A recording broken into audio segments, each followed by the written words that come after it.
Bonjour à toutes et à tous et bienvenue dans votre émission de rendez-vous. Nous allons parler cette semaine d'engagement citoyen et environnemental local du côté de la Vosges-les-Bains. Nous allons parler de Quidditch, de quadball et enfin de randonnée VTT autour d'Épinal. Nos invités de la semaine sont Marie-Laure Moucheroux, bonjour. Bonjour. Vous êtes membre de l'association Au fil du Bagnereau, association à côté de la Vosges-les-Bains sur une ancienne friche industrielle. Vous allez nous raconter cette histoire et vous allez proposer la première édition de la fête de la transition samedi 6 et dimanche 7 mai donc à la Vosges-les-Bains. On se détaille tout ça dans quelques instants. David Axer, bonjour. Bonjour. Président de l'ASG tout simplement Quadball à Golbet pour la Coupe d'Europe de Quadball samedi 29 et dimanche 30 avril à Golbet. Une Coupe d'Europe à Golbet, il y aura du monde, merci beaucoup. A tout de suite. Et enfin Jackie Mulon, vous êtes le trésorier des Amis de Vélocio à Épinal. Vous allez nous parler de randonnée VTT, donc de cyclotourisme, le lundi 1er mai, départ à proximité de l'étang de Chantraine. À tout à l'heure pour nous raconter tout ça. Entendu. Marie-Laure Moucheroux, donc membre de l'association Au fil du Bagnereau. Qu'est-ce que c'est que cette association ? Alors, cette association, elle rassemble les bénévoles qui œuvrent à la réhabilitation du site qui s'appelle le Moulin au Bois, qui se trouve à la sortie de Bains-les-Bains, et qui œuvrent également à l'animation de ce territoire et plus largement du territoire de Bains-les-Bains. Le moulin au bois, c'est une ancienne clouterie dont on va voir quelques images. On a eu l'occasion évidemment déjà de venir sur place illustrer et raconter ce beau projet.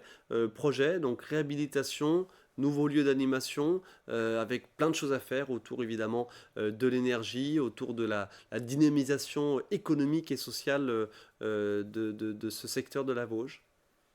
C'est ça.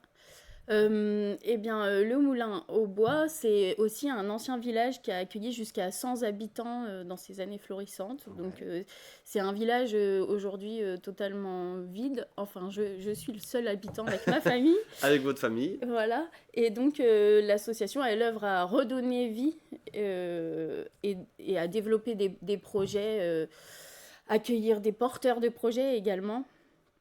Donc tout ça, c'est ambitieux et ça demande énormément de travail en amont, d'où la présence de bénévoles régulièrement sur le site. On le voit en image, il y a des bâtiments qui ont déjà été en partie rénovés, notamment déjà la toiture, c'est la base.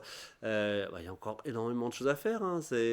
Vous êtes, au tout début, les premiers écrivains d'une longue histoire, parce que ça se fera pas. C'est un travail de plusieurs vies, évidemment, de redynamiser un secteur comme cela.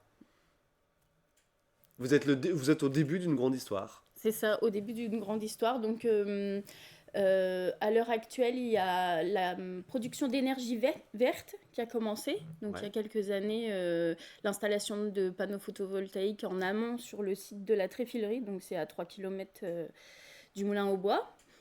Et ensuite, à l'heure actuelle, le gros projet en cours de recherche de financement et de demande d'autorisation, c'est la production d'hydroélectricité. Donc l'installation d'une turbine. Exactement. Ça existait déjà évidemment il y a très longtemps, mais qui n'est plus en service depuis... Je n'en ai aucune idée. Très longtemps. Il y a Ouais. des choses à faire à ce sujet. Et donc, tout ce petit monde, les adhérents, les bénévoles de l'association Au fil du Bagnereau, vous proposez la première édition de la fête de la transition, samedi 6 et dimanche 7 mai. Alors, ce ne sera pas sur le site de l'ancienne friche, l'ancienne clouterie, mais en centre-ville à la Vosges-les-Bains, enfin en centre-ville juste à côté sur l'esplanade. La place des fêtes. La place des fêtes. Qu'est-ce que vous allez nous proposer pour cette première fête de la transition ? Alors cette fête, elle va rassembler les associations et initiatives locales, citoyennes, solidaires, sociales. Donc on a fait appel aux copains pour présenter toutes leurs belles initiatives, leurs belles constructions aussi, et toutes les animations dont les valeurs sont la transition, le partage, la solidarité. Voilà, tout ce qui permet d'ouvrir le public aux énergies renouvelables, à l'éducation à l'environnement. Voilà, développement durable. Et il y a déjà des choses qui se font, mais il n'y en avait pas dans ce secteur de notre département, donc à la Vosges-les-Bains. Bon, impossible de détailler tout le programme, d'ailleurs qui est quasi finalisé, mais C'est ça, je suis sûr vaste. qu'il y a encore quelques surprises, notamment le groupe de musique du samedi soir. Le Voilà, houlet. le houlet. Mm. Table ronde, par exemple, sur le chanvre dans tous ses états. Présentation du Mosika. C'est quoi? Alors, c'est un mouvement citoyen euh, qui tend vers un monde sans argent. Donc, D'accord. il propose un peu un protocole, processus. Oui, c'est ça, un processus euh, de partage et plus de troc, d'échange et tendre vers un monde sans argent. Donc, c'est très intéressant et c'est bien développé par Jean-Philippe Hubert qui viendra de Nancy. Ok, vous avez parlé aussi de construction, des chantiers d'autoconstruction qui seront entre guillemets en démonstration. C'est ça. Donc c'est Épinal en transition et Certigny en transition Ouais. qui œuvrent déjà depuis des années à la construction de prototypes alors alternatifs, autonomes, comme le Rocket Stove. Ce sont des noms méconnus mais qu'il faudra venir voir ce jour-là. Donc des appareils de cuisson autonomes, des appareils de chauffage autonomes, Les chauffe-eau fameux solaire, fours solaires, par exemple. c'est ça.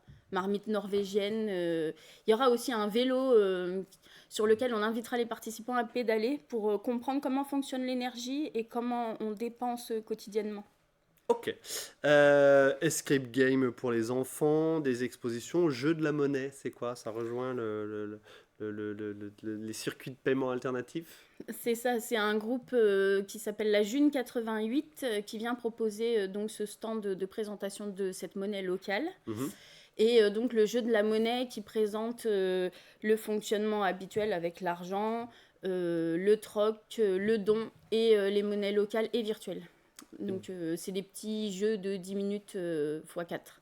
Ok, bien évidemment, les stands d'alimentation, ce sera tout du local, restauration locale aussi, bien sûr. Exactement, par notre association, donc des plateaux avec des produits uniquement locaux, voire biologiques pour certains. Mhm. Et puis un food truck qui s'appelle le Frichtidvik qui vient de Charmois-l'Orgueilleux et qui propose des produits locaux. Et food truck, quelle est sa spécialité précisément? Les burgers et les frites. Ah bah voilà. Mais local et bio peut-être. Peut-être, oui, en tout cas c'est local, très certain.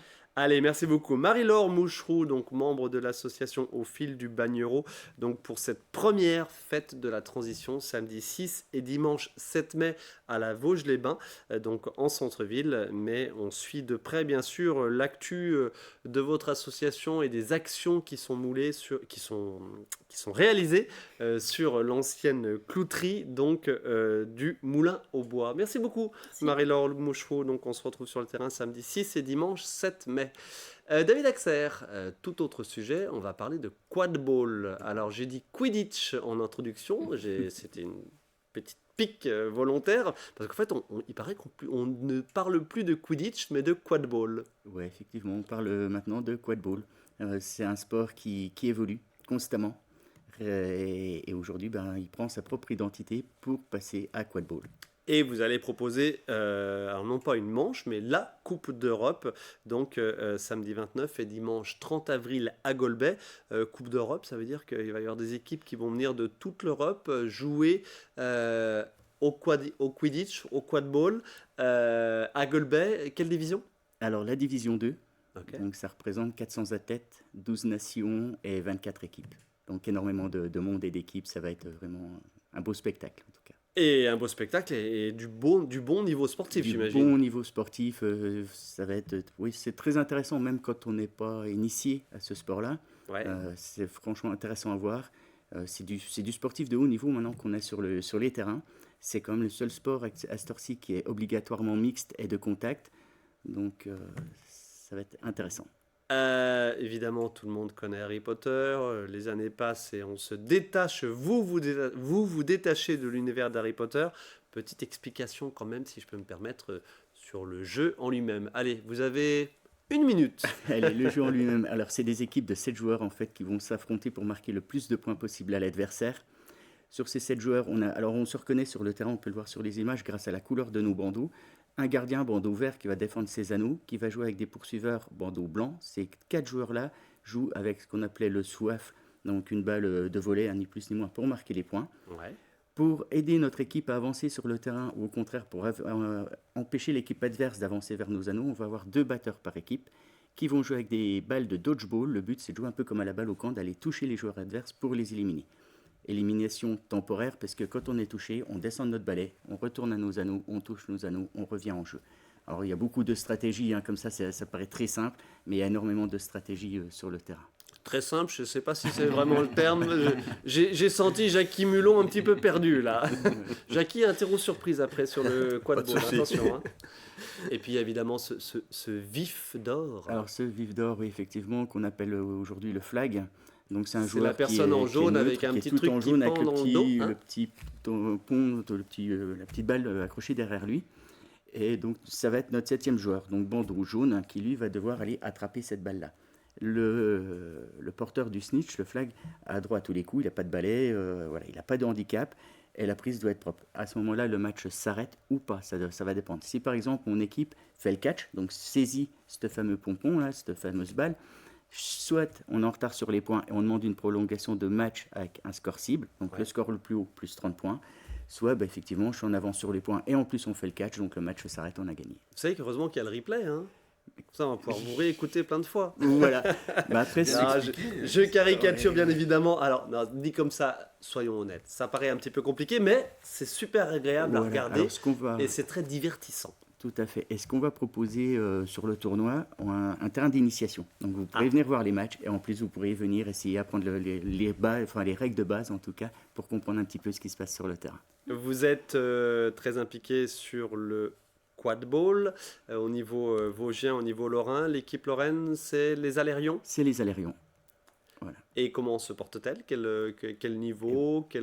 Combien de joueurs ? Quel dynamisme autour de ce sport ? Alors, une belle reconnaissance, en tout cas nationale et internationale à cette heure-ci, avec une équipe encore assez jeune, malgré tout, dans les compétitions, les tournois. Ouais. Mais la semaine dernière, on était sur Limoges en championnat national. On n'a pas pu remporter de match, mais on a pu faire des catchs, donc ça nous rapporte quand même des points. Mais avec une belle évolution par rapport à l'année dernière. Les catchs, c'est d'attraper le vif d'or. Attraper le vif d'or. Voilà, attraper le vif d'or. Le truc qui pend à l'arrière. Ça nous rapporte des points. Et par rapport au match qu'on pouvait faire l'année dernière, on repart des terrains avec beaucoup plus de points inscrits que ce qu'on partait. Voilà. Donc il y a une belle progression de l'équipe lorraine. En termes d'engouement autour de ce nouveau sport, on va quand même continuer à parler de nouveaux sports, même si ça fait déjà une paire d'années maintenant. Les adhésions vont crescendo ? Alors, ça a été un peu compliqué, comme toutes les associations pour ça. Voilà, la sûr. période Covid a été très compliquée pour nous. Et oui, ça commence à repartir. Et puis, on parle de plus en plus de nous, donc c'est l'essentiel. Je réitère, il y a l'aspect très ludique de ce sport, vous l'avez dit, il y a du contact, il y a de la stratégie, il y a du jeu collectif, il y a de la mixité, puisque la mixité est obligatoire. Oui.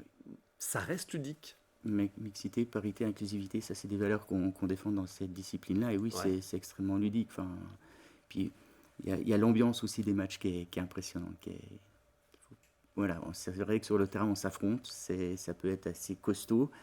Et puis après, on a le plaisir de tous se retrouver et de faire la fête ensemble. Et ça, c'est Coupe d'Europe, samedi 29 et dimanche 30 avril à Golbert. Rappelez-nous le nombre de compétiteurs et le nombre d'équipes, c'est impressionnant. Alors, c'est 24 équipes, environ 400 athlètes et 12 nations représentées. Ouais, donc ça va faire du monde à gérer. Ça fait du monde. Tout ça bien accueilli à Golbet. À Golbet, oui. Ok, évidemment, on est sur le...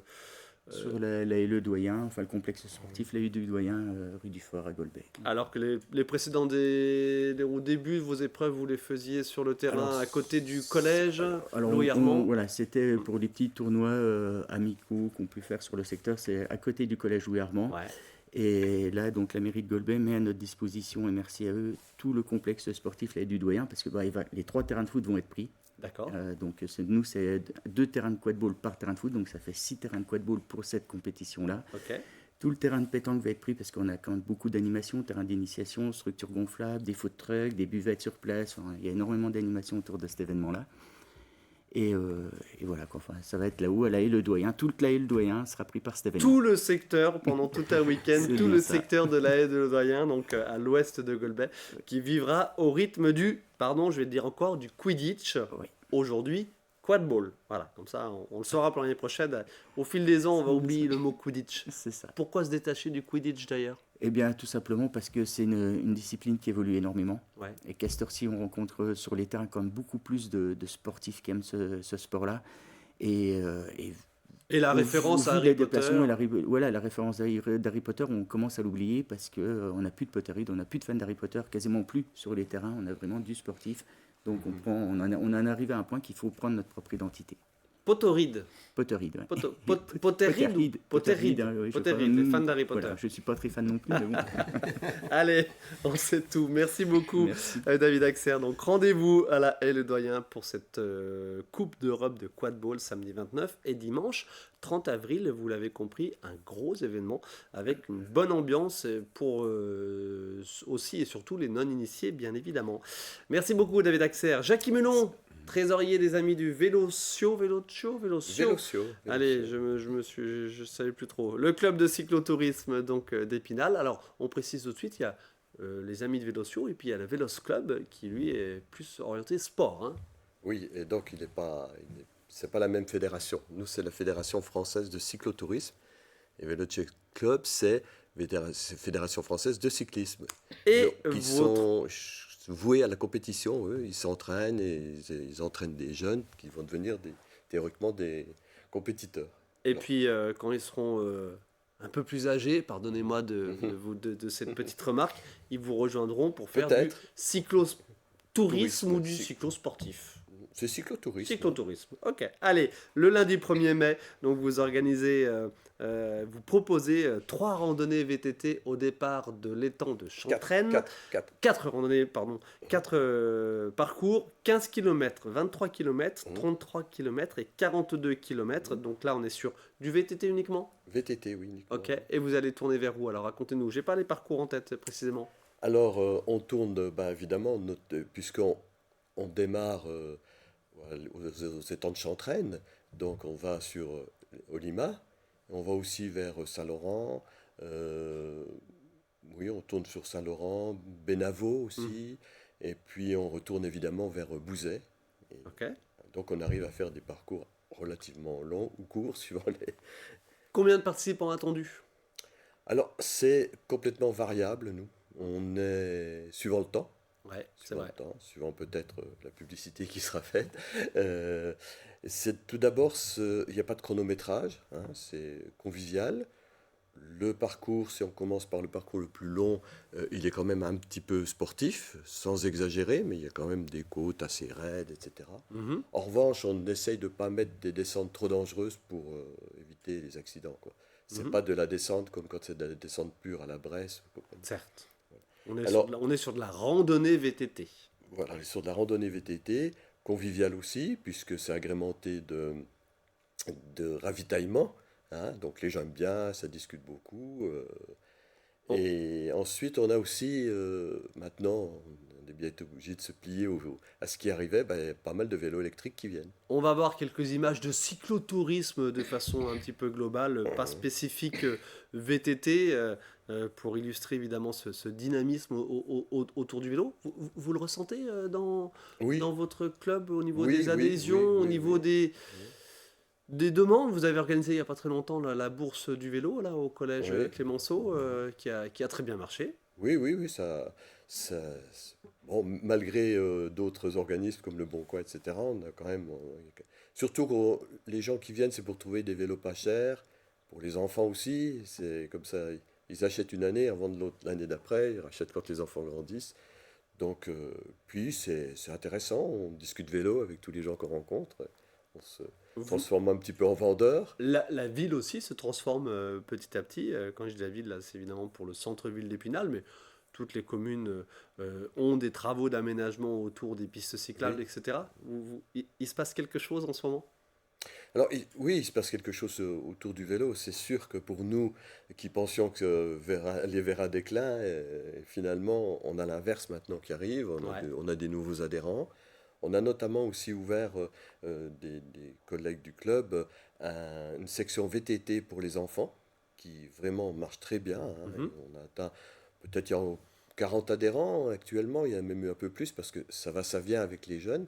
Mais VTT loisir, hein, on est sur du loisir. VTT loisirs, néanmoins, les collègues qui s'en Ça y occupent va? apprennent bien euh, aux enfants plus que l'équilibre, à passer sur des poutres, etc. Ce qui D'accord. fait que quand on accompagne les accompagnateurs, on n'est pas forcément aussi brillant qu'eux dans la descente. Et de là, et c'est même sorti quelques jeunes qui ont quitté normalement le club, qui font de la compétition de VTT maintenant et à un assez haut niveau, hein. Ok. On revient si vous voulez bien sur Mhm. vos 4 randonnées VTT. Donc je répète, lundi Ouais, 1er mai, autour d'Épinal et ses départs à l'étang de ouais, Chantraine. ouais. C'est payant.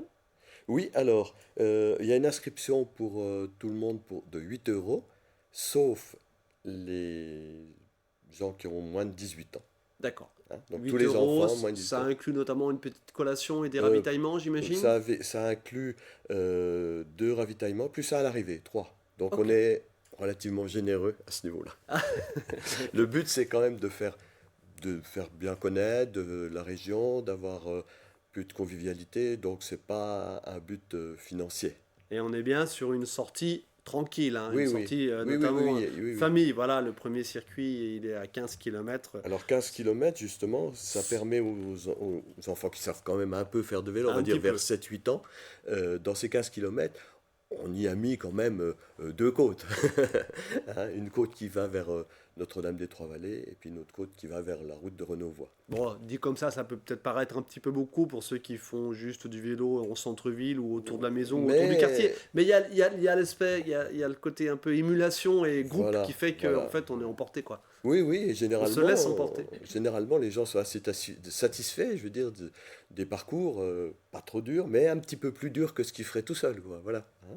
Allez, petite projection, 8-9 juillet, vous proposez, vous accueillez, notre département accueille 8-9 juillet la cyclo-montagnarde des Vosges du Sud, retour d'un circuit de rendez-vous Il y a cyclo-sportif, quelques années, oui. cyclo-tourisme dans notre département.